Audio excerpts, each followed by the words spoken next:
Hello everybody, I'm back with Monteverde Canyon Rust as the next, might not be able to see that. This is my bottle of Monteverde Canyon Rust.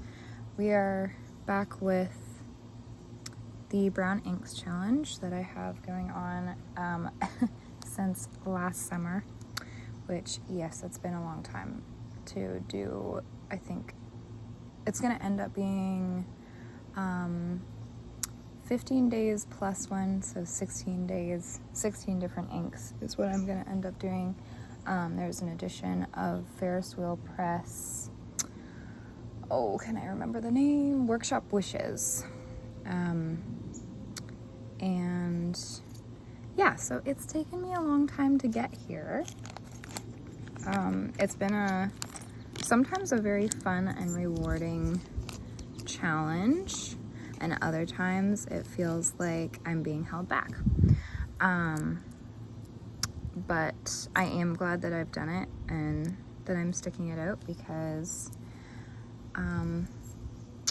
it has helped me to figure out which of my brown inks I actually really enjoy, and encouraging me to use them instead of just let them sit there in their bottles and, just sit on the shelf, sad, not being used. So, I'm back with the Lamy Safari, which is the pen that I have been using this entire challenge. It has stood the test of time so far, and the reason I really like this is because I can change out the nibs very easily, and it's bright cherry color. I love this yellow. This is actually the candy mango finish, or the color that it is, which is a special edition from, I'm not quite sure if it would be like a 2022, 2023, no, probably not 2023. Somewhere in the 2020s, we'll say. Now, I think what I've done for this rating is all with the medium nib here. And I've quite enjoyed that already. And I've done a little bit of journaling with this nib already, and I have enjoyed that. So basically what I'm gonna start doing is go through these nib width variations, starting with the extra fine nib. And there is a possibility that I will need to refill this ink converter, because I've gone through a significant amount of ink already, apparently, which is not a terrible thing to have happen. I'm glad to be using it. Okay, so this is the extra fine Lamy Safari steel nib. And of course it doesn't want to write at the moment. Hopefully I can get it writing. There we go.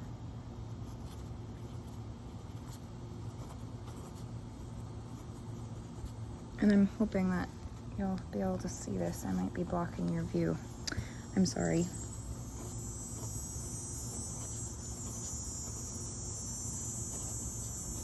The cicadas are cicada-ing out here.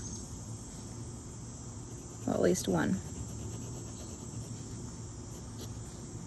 That one was actually nice. I did not mind that whatsoever. It was an extra fine. That was very impressive. Okay, so now we'll do the fine nib.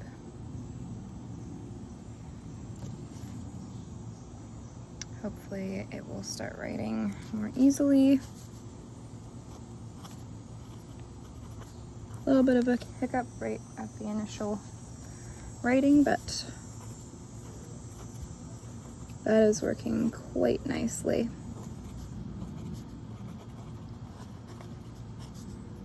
I'm impressed with those two.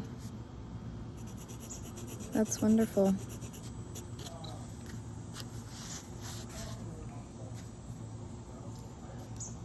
Let me know if you have a Lamy Safari pen and what nib you prefer of these sizes.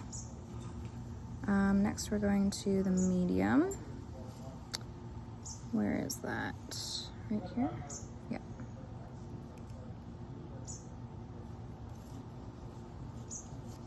Okay, this is the steel medium nib. Very juicy.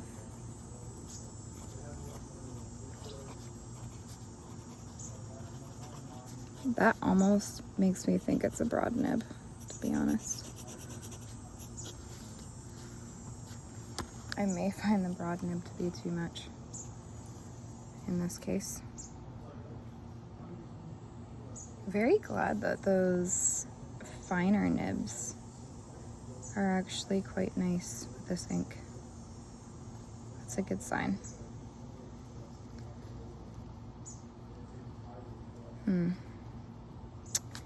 This ink does not want to flow right now. There we go. Hopefully it will start working.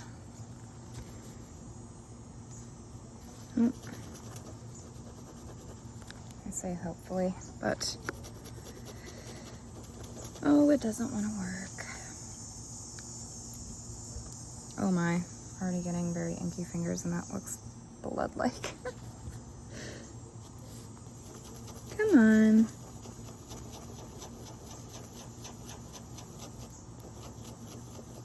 Wow. This is really not. There we go. Oh yeah, that's, I would say the broad nib is definitely too much. It's putting down a lot of ink. In my opinion, too much. But some people may love that.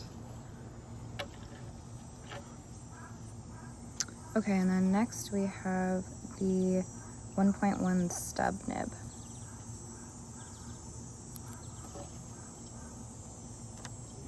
Oh yeah, so let me know if you have a Lamy Safari and what color you have. I've been interested in other colors, but I haven't had the budget to do that. Okay.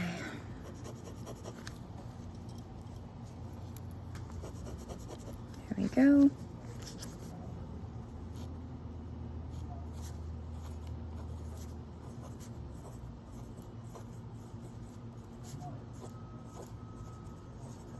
That performs pretty decently in the 1.1 stub nib. I don't know that I would want to use it at this point, but I have no qualms with that. It's quite nice. I'm actually somewhat inclined to try the extra fine, actually, in a writing sample. So I think what I'll do is I will go back to that extra fine and just do some practice writing with it. And I'll also say that this one is good, this one no. This one's good, this one's good, and this one's good. Okay. So I will be back.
now it's time for me to rate this ink, and I would say that the color is a very, very good rust color. It has like that brownish tint to it, but it's a very red leaning ink. I personally really like this color. It doesn't seem like a dull brown. It has character to it, and it's a pleasing red that's not like too in your face. So, in my very subjective opinion, this will receive a 10 out of 10. Well, 10 out of 10 or a 9 out of 10. 9 to 10 out of 10. Readability wise, this is amazing. 10 out of 10 for sure, because even with the extra fine nib or even the 1.1, it always stayed very readable. There's no lightening of the ink that makes it hard to read. So also the shading of this ink is beautiful.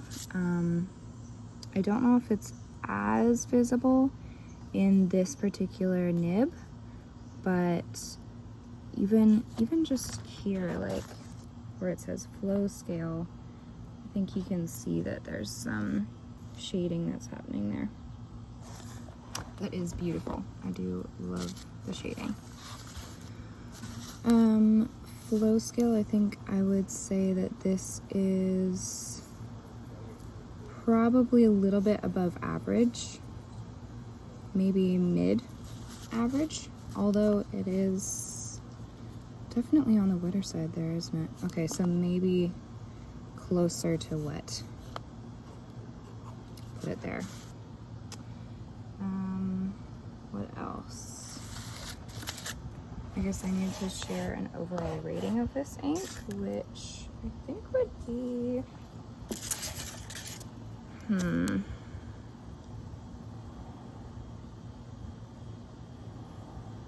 it's gonna be either a 9 out of 10 or a 10 out of 10. I'm just undecided because it is a great ink. I didn't like get super into it this time. At least not like how I loved this Robert Oster Gold Antiqua from last time. But it was a very good ink, and I would like to use it again. Let's just go with the 9.5 out of 10, because that seems to be how I do things here. 9.5 out of 10. And then color in those hearts.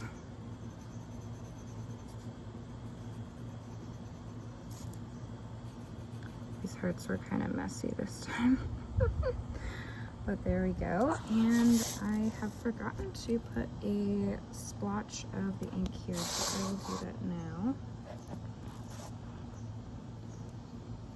By just opening this up. And probably, yep, we've got it. I might need more, we'll see. And then I use just a ink vial lid to smear it around. Oh, that looks nice. Okay, that's good. Wonderful.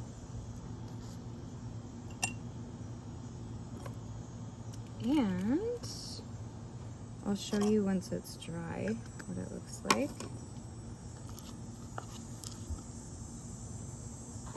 But again, let's give you a close-up of how the writing samples look.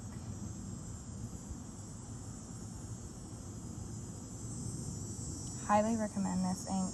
I'm not a crazy fan of the type of bottle. I've gotten the large one. I think it's 90 milliliters. I think I probably would have liked to have the smaller bottle. but I also don't know what that one's like either, so I haven't actually had experience with that. All I know is this lid makes for a lot of crust of the ink to fall down on your workspace, and with a red ink that's pretty, well, you want to be careful that you're not doing it on something that could be stained and that you would be upset about staining, because it is very, very messy of an ink color and just how this bottle works. So yes. Okay, let's see, has this dried? I think it has. Hopefully you can see that well enough. Definitely a red, a very, very red leading brown. More so, it's like a brownish red, to be honest. But that's kind of what I like, in that it's not, I guess I don't seem to like true browns. I like very yellow or red or purple, other color leaning browns. Another close-up of that rating. Hopefully you can see some shading. And yeah, 9.5 out of 10. Very much enjoyed Monteverde Canyon Rust. Looking forward to using it again.